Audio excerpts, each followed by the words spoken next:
نہیں ہے۔ کسی نے ایک سوال کیا، کہتے ہیں عورت کا سر کھلا رہے تو فرشتے چلے جاتے ہیں، کیا عورت گھر میں سر کھلا رکھ سکتی ہے جہاں اس کا محرم ہو، اور کیا گھر کی عورتوں کے سامنے سر کھلا رکھ سکتی ہے جیسا ساس، ننند، دیورانی یا بھابھی؟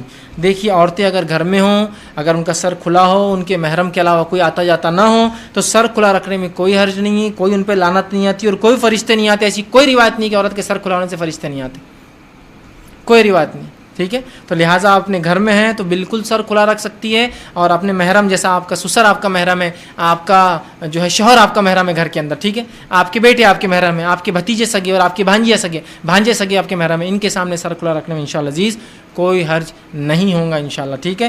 اور ہاں، باقی تو سب عورتیں آپ نے لکھا، ساس، ننند، دیورانی، بھابھی، کوئی مسئلہ نہیں۔ یہ الگ بات ہے کہ آپ ان کے سامنے بھی آپس میں بھی حیا اختیار کرے، سر ڈھاکے، آپ کا اپنا مسئلہ ہے، لیکن یہ آپ سب پہ لاگو اور تھوپ نہیں سکتے ادھر کی سہولت۔ اب گرمی کا موسم ہے، کھانا بنا رہے، سر پہلے ہی پسینے سے پریشان، پھر ڈھاکنا، پھر اس پہ فرشتے نہیں آتے بول دینے سے ایک الگ مسئلہ، اس پر لعنت آتی، شیطان آتے، ایک الگ مسئلہ۔ ایسا کچھ بھی نہیں ہے، کوئی لعنت نہیں آتی، کوئی فرشتے نہیں رکتے، کوئی شیطان نہیں آتے، اس میں کوئی حرج نہیں انشاءاللہ عزیز، اور کوئی گناہ اور کوئی غلط کام بھی نہیں ہے۔ محرم کے سامنے بھی کھلا رکھنا، عورتوں کے سامنے بھی کھلا رکھنا۔ رہا ان عورتوں کی جیسے آپ کی نوکرانیاں، کام والیاں ہیں، جن سے ڈر ہے کہ وہ آپ کی خوبصورتی دوسروں کو بولے، تو پھر آپ کو ڈھکنا پڑے گا، ویسا نہیں ہے تو انشاءاللہ اس میں بھی کوئی حرج نہیں۔ آگے انہوں نے سوال کیا